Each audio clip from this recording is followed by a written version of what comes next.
Going over to the political part podcast, you have Seattle's new mayor saying they won't allow grocery chains to close. Because, yes, because they are Marxist. Brought to us thanks to End Wokeness. And he actually just says Seattle's new mayor, Katie Wilson, says they won't allow grocery chains to close. And you can see Katie Wilson. Let's maybe she'll give some intelligent insights and give us a reason as to why the government should control everything. Obviously not. She's a moron, but we'll hear what she has to say. Access to affordable, healthy food is a basic right. We cannot allow giant grocery chains to stomp all over our communities, close stores at will, and leave behind food deserts. I guess that's dark humor. Food deserts are a direct result of communities being crime-ridden, and the companies losing money and their employees getting hurt. So the government was going to force businesses to lose money and face lawsuits, and as well as morally, I would argue you shouldn't allow employees to suffer like that and be hurt. But insanity's only getting started. Together we can build a Seattle where fresh food is for everyone, not just for those who can afford it. Food deserts are not natural. Corporations create them when they're not natural. I agree. They happen because of the communities. They abandon our communities. As mayor, I'm excited to step up and with UFCW explore public option grocery stores to fill those gaps. Idiots. Like Democrats or average American or people on the voters have never read a history book because, yes, that has never worked ever, ever, ever. I'm sure they always say communism has never truly been tried. Of course, they've never read a history book because it's been tried many times. The result is always the same. Big evil government, a lot of good people dead.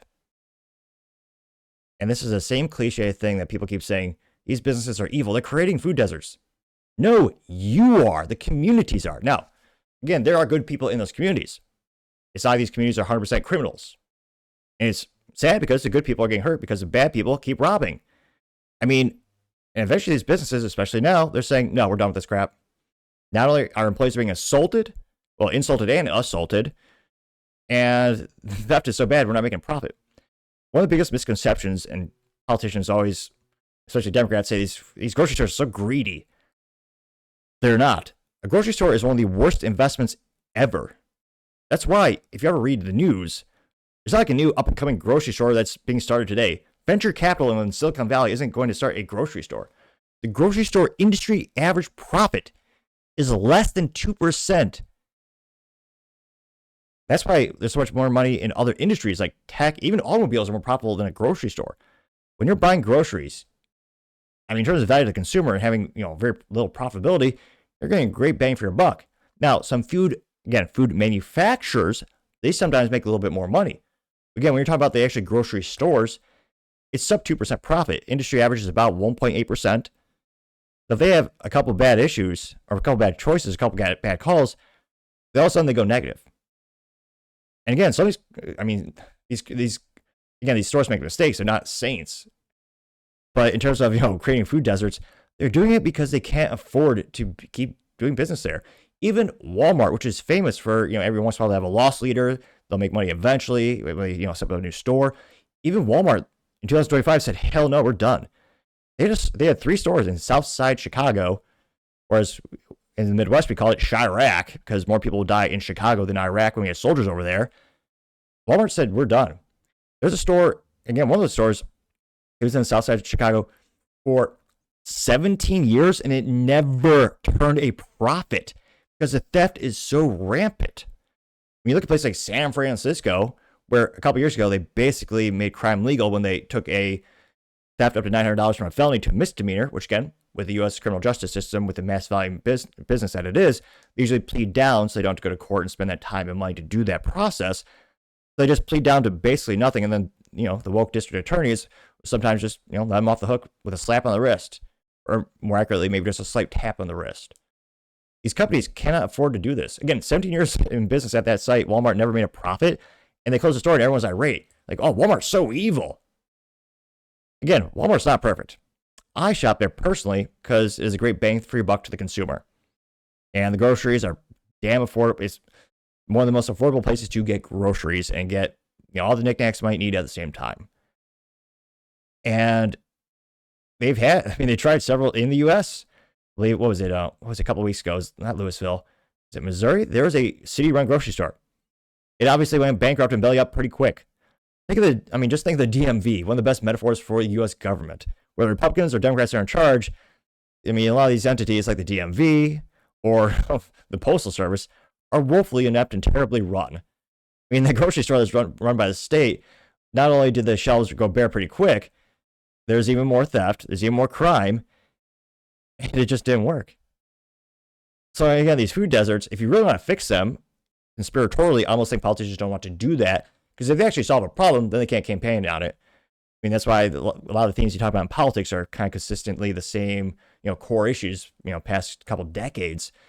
If you really want to make sure that, food deserts don't occur, if you'd actually treat crime very harshly. Someone were to proven that they, stole something from a store, put them in jail for, 10 years. We won't be able to do like Dubai and other countries where much more harsh. If they steal in Dubai, they chop off the guy's hand. Dubai is so safe in terms of the culture, in terms of the trust in society. You can leave a Rolex, or what was it? Someone actually did leave the keys to a Bentley, a Rolls Royce in the driver's seat for days. It's still there. Good luck doing that Southside Chicago. That'd be gone in about 18 seconds. Usually the rims would be stolen first. But it's one of those things where the United States is no longer a high trust society. We have rampant crime. Retail theft is a $1 billion a year issue.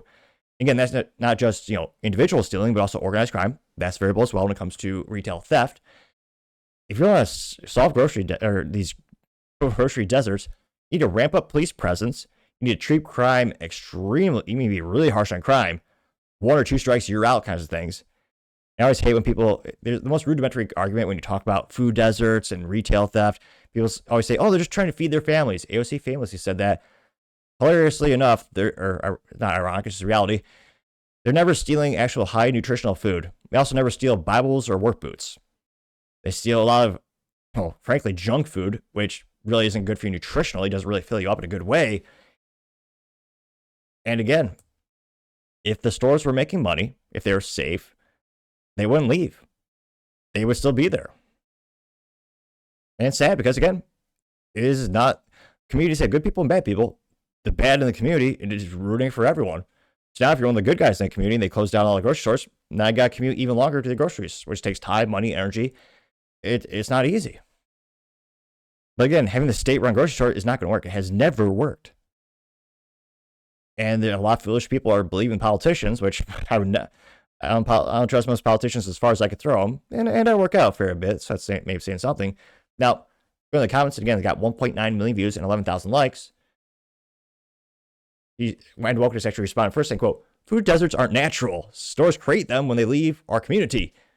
And he says, incredible, just incredible, looking 5.8 thousand likes, which other shitties, as I pejoratively pronounce them, especially in leftist areas, have tried and have passed some laws saying a business can't shut down a store for like a year or something like that. Which, again, in an era where you have to be extremely fit in terms of the business, you have to be able to maneuver very quickly and make a lot of adjustments on the fly. To tell them, oh yeah, we need to give you a 1-year heads up, they're going to leave or close down a store. A business will never open up in that area again. It'll never work. Now, Justin Garge simply says, ha, they're about to find out, getting 5.8 thousand likes. And Wokeness responded saying, quote, "Way beyond parody territory, getting 3.3 thousand likes." David in Santa Clara says, quote, "When I hear food desert, I immediately know who lives there and why the store closed." He has a picture of Xavier from X-Men with the mind waves coming out of his brain, getting 2.9 thousand likes. National Conservative says, quote, "Food deserts are created when black people shoplift and steal the entire shopping carts," getting 290 likes, which it's not the only race that shoplifts. Basic Electrician says, quote, "Food deserts are not natural. These dumb commies think food is created at the grocery stores," getting 1.2 thousand likes. Ridiculous Takes says, quote, "So businesses will have to stay open and endure theft and profit loss because Democrats are running their cities into the ground." Yep, getting 921 likes. 30 likes, going up like a good stock. The Conservative Alternative says, quote, "That's called central planning, and it's led to economic collapse in every single place it's ever been tried. Stalinist Russia, Maoist China, etc. I'm not sure it's even legal in the USA. Learn from your history, or we're doomed to repeat it." Getting 551 likes, which, yes, this will be taken to court, obviously. And this is, what's a nice way of saying this? Bullshit. And companies aren't going to stand for this. Investors aren't going to stand for this. A lot of these grocery stores, many of them are publicly traded. If you're an investor in those grocery stores, you're probably going to tell them, yeah, we don't want you to operate in those cities because we're going to lose money. We're not, nope, not going to have it. And again, in terms of grocery stores not being profitable or not a viable startup, pretty much every grocery store we have in the United States, even if they are growing in terms of number of stores, they've been established for decades. And two of the biggest ones, most popular ones, are Walmart and Target, started in the 60s. Kroger, I believe, was it Kroger? I think Kroger was 1968. A lot of them were started around the same era. H-E-B is a great one, Texas-based. But even then, they were started decades earlier. Albertsons, which owns places like the Jewel Osco in the Midwest, is very popular. At least was out when I was a kid. We also have Tom Thumb. All those are very much. I mean, if you have a lot of money, you can go to places like Whole Foods, which, yeah, it's very pricey. Again, all those places have been around for decades, and it's kind of sad in terms of you want to see industries that grow and develop in terms of new companies coming out there. It's better for competition. More competition, better for the consumers. They have to fight for your business. I don't see I really don't see any ways that there will really be any startups in the industry of groceries in our lifetime.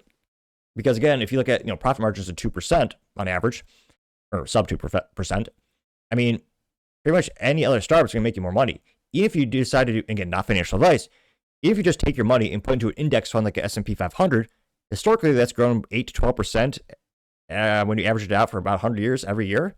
Every year it makes about 8 to 12%. It grows 8 to 12%. If you just put the money in there to do nothing. If you start a grocery store, you might make 2%. I mean, and that's why you don't see any startups in that industry, and I don't see that changing. And even with Walmart supplementing things like they sell T-shirts and rings and watches and doodads, even with those extra, and those things are more profitable than the groceries, even their blended margins are, sub about 2%. I believe Walmart last fiscal quarter, they're about 1.6% profit. Now, again, they reinvest into their own company. They're doing a lot of stuff in IT. But again, the groceries is just so razor thin margins. You also have Spitfire says who's going to tell him, gained 519 likes. Paul Zupa says this won't end well, gained 307 likes. Gunther Eagleman simply says LMFAO, gaining 611 likes. Sagicia Eternia says, quote, "This is pure, unadulterated socialism from self-described socialist. Mayor Katie Wilson's promise to not allow grocery store chains to close stores at will is a declaration of war on the free market and property rights. Companies are not closing businesses because they feel like it. They're closing businesses because crime, rampant theft, and punitive taxes make it impossible to operate in Seattle. Her solution is a state-controlled, a command and control where the government dictates business operations. This lunacy will not bring fresh food. It will only accelerate the flight of capital and guarantee more empty storefronts. Seattle is doubling down on its own self-destruction." The 188 likes. Yep. Jay simply has a quote from famous economic professor, famous economic professional, Mr. Hayek, and says, quote, "If socialists understood economics, they wouldn't be socialist." In 2.1 thousand likes. Patrick, spelled without a K. I guess that is a thing. So I guess I don't have much ground to stand on. My name's Topping. But nonetheless, he has a picture of a cartoon of an African-American man standing in front of the Walmart, says, "I'm a rob that mother effer." And then the Walmart closes and says, "Effing racist, ma effing yati people." I might have to brush up on the Urban Dictionary. I haven't looked at that site in a couple days. That did get 1.2 thousand likes, though. Danny Noonan has a picture of a gentleman who's labeled capitalist standing on looks like one of those pool boards on the ground, and at the opposite end of the pool board is a socialist overhanging a cliff, and the socialist has a gun pointing at him, getting 1.8 thousand likes. Danny Noonan also says the grocery store owners, Cindy Sweeting, giving that glare at the gal who tried to interview her and tried to corner her, 1.4 thousand likes, which, these grocery stores are going to leave en masse from Seattle. I mean, many businesses already have, I believe, it's a 10% decrease in tax revenue last year in that city. Or sorry, I have to pejoratively say that it's a shitty because most of them are. These businesses are going to leave in droves. And again, the law-abiding people who are the locals of those areas, they're going to be hurt because the bad guys, well, we'll see how those, in terms of we could argue the voters as well who voted for that crazy mayor, but also because the bad guys keep robbing from the stores. So unfortunately, this will only make the situation worse, but those of Seattle sound too surprised. Let me know your thoughts, because as always, be fascinated to hear what you have to say. Thank you, everyone, for taking the time to tune in today. Again, trying to get 6,000 subscribers by the end of the month, so click that button. I greatly appreciate it. Also, give me a thumbs up, thumbs down, or comment. It's a great way to give me some additional feedback, letting me know how I can make the show better and better. Lastly, don't forget to take time to tell your family, tell your friends, Tell your coworkers, heck, tell anyone, everyone, just stay safe, fight the good fight.